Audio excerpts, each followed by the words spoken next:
So how many of you have ever had a serious enemy? Am I the only one who's ever had a serious enemy? I had a serious enemy for 20 plus years. He happened to be one of our General Conference leaders. And we sat on committees together for years when I was living in Washington. We never had a serious personal difference, but we certainly knocked heads on many, many issues. But I started travelling around the world and I started hearing the things that he was saying about me. And we have roots in the same part of the world, interestingly enough. And I didn't know why this man felt that he had to do this. So I went to him 3 times. I said to him, what is the problem? Oh, there's no problem. I said, between you and me. Oh, we don't have a problem. Well, I said, I'd like to believe that. But as I travel around North America and other parts of the world, people relate to me the things that you're saying. And I'm saying to myself, we must have a problem. And I'm the kind of person, if you tell me about it, I'll make it right. If I've done something to offend you, please tell me. No, there's nothing there. 3 times I went to him and 3 times he denied that there was a problem. So I was having a seminar in Southern California. I have very good friends living in this church. And whenever I have a seminar weekend there, I stay with these friends. And Saturday night, she puts on a really lovely dinner party. She knows that I like to sit down at a table that is nicely laid. And so she pulls out all the stops. Brings out her best dinnerware. There's flowers on the table. There's candles. It's just gorgeous. And I'm the guest of honour.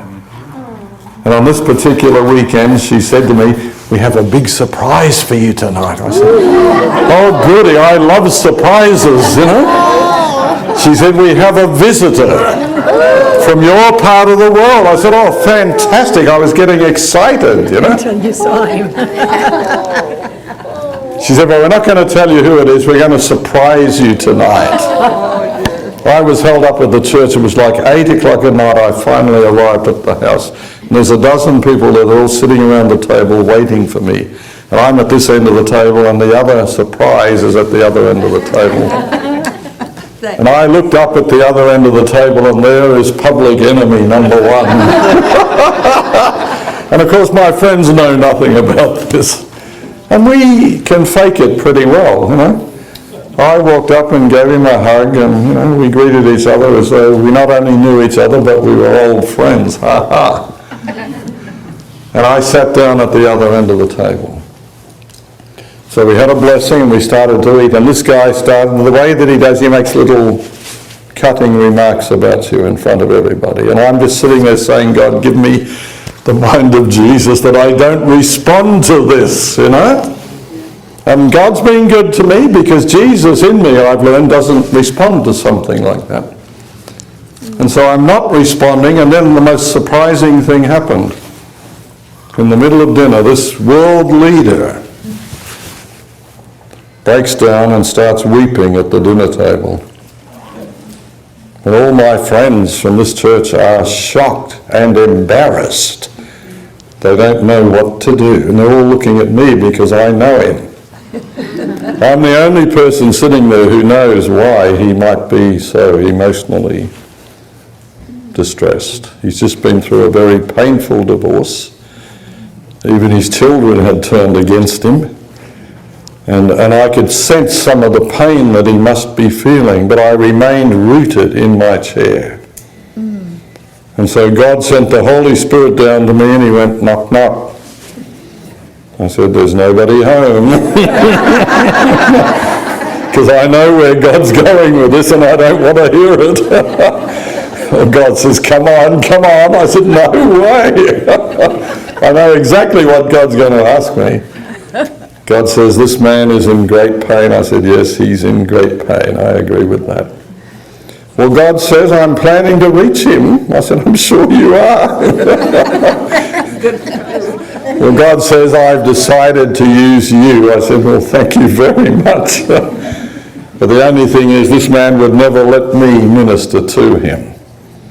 For 20 years he has said all these evil things about me. And I give God the glory for this.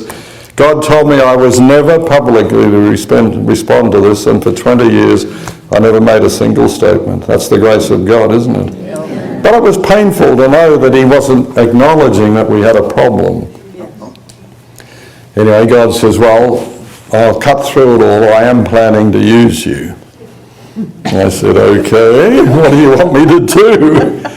God says, I want you to get up out of your chair. I don't know about you, but I couldn't raise myself up out of the chair. God says, you need a little help? I said, I think I can manage it. I finally forced myself to stand up. And God said to me, go to your enemy, put your arm around him, and lift him up in prayer right now.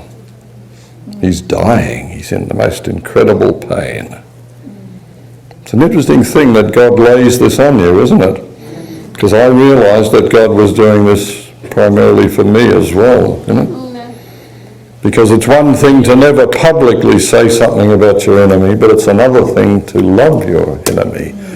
That's a different matter altogether. So I left my chair and everyone's watching me. And I walk up behind this man and I just put my hands on his shoulders. And I leaned over and I whispered in his ear, God has just asked me to come and minister to you right now. I hope that is okay.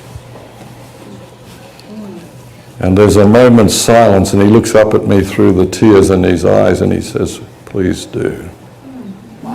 So God knew what he was doing as usual. So I knelt down with my arm around my enemy and prayed for his healing and restoration. And I could feel the power of the Holy Spirit. And I knew that God was being very gracious to this man. And I finally finished praying for him and we stood up together and we hugged each other. And I whispered to him, I said, you know, I hope this means that we could be brothers together for Christ's sake and for the sake of his people, you know. And he just grinned at me and he said, why not? And just like that, 20 years of pain just fell away. Fell away totally. I've never questioned him more about it. I still to this day don't know why he felt that he needed to do this, but God said, let it go. 20 years dropped away, and this man said to me as he was leaving that night, he said, if there's ever anything I can do to help you in your ministry, please don't hesitate to call me. I will be available. And since that day, we've just had a good working relationship, you know. Isn't God gracious, huh? This is the grace of God.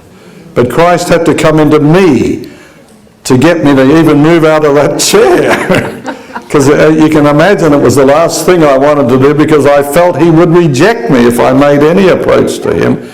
But God knew that he was actually very vulnerable at that moment. I give God great glory for these opportunities because like you, I am in process of growing up in Jesus in all things. And the good news is he ain't done with me yet, you know. Thank you, Lord. Huh?